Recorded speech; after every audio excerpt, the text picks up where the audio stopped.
ఇక మ్యాచ్ కు సంబంధించి మరింత అనాలిసిస్ అందించడానికి స్పోర్ట్స్ అనలిస్ట్ చంద్రశేఖర్ గారు ఉన్నారు. Hello sir. Hello madam. Sir match పైన మీ అనాలిసిస్ ఏంటి sir?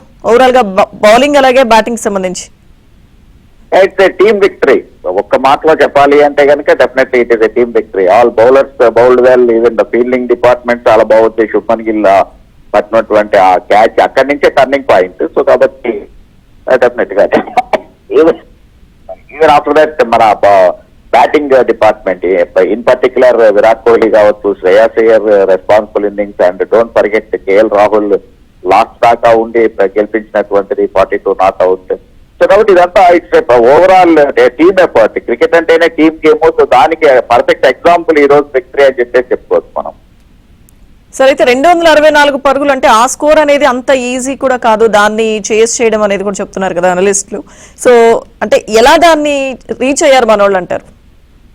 Of course that is a slow turner, no doubt. కాబట్టి ఆ వికెట్ మీద 250 ప్లస్ కొంచెం డిఫికల్ట్ అయినటువంటిదే. కానీ అక్కడ ఒక ఎండులో వికెట్లు పడకుండా అదే అనేటువంటిది భాగస్వామ్యాలు ఎప్పుడైతే నెలకొల్పబడతాయో న్యాచురల్ గానే గేమ్ అనేటువంటిది విన్నింగ్ మూమెంట్ వైపు తీసుకెళ్తూ ఉంటుంది. That's fact in cricket.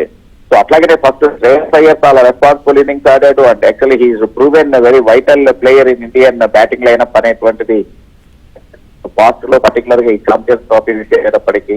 So అలాగే Kohli of course is in very good form. ఆ తర్వాత కోహ్లీ అవుట్ అయిన తర్వాత ఒకవేళ కనుక ఏమైనా టెన్షన్ ఉందా అనుకుంటే కనుక Hardik Pandya the way he negotiated the spinners, ఆ తర్వాత పర్టికులర్ గా జాంపాన్ అతను ఆడినటువంటి విధానం. సో కాబట్టి ఎప్పుడైతే డిఫికల్ట్ అనుకున్నామో ఎవరో ఒకళ్ళు కౌంటర్ పార్ట్ తీసుకోవాల్సినటువంటి అవసరం ఉంటుంది.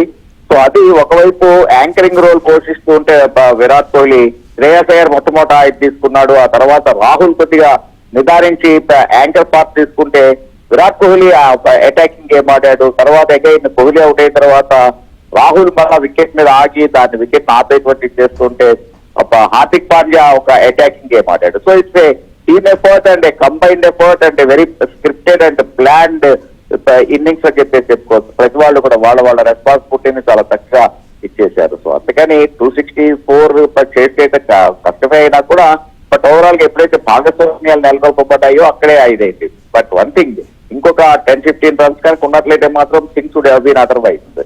కానీ 260 కూడా పెద్ద స్కోరే. దాన్ని మన వాళ్ళు అదే అనేటువంటి ఎటువంటి తొందరపాటు చేయకుండా డెఫినెట్ గానే భాగస్వామ్యాలని నెలకొల్పడంలోనే మనకి ఒక విజయం అనేటువంటి తగ్గింది.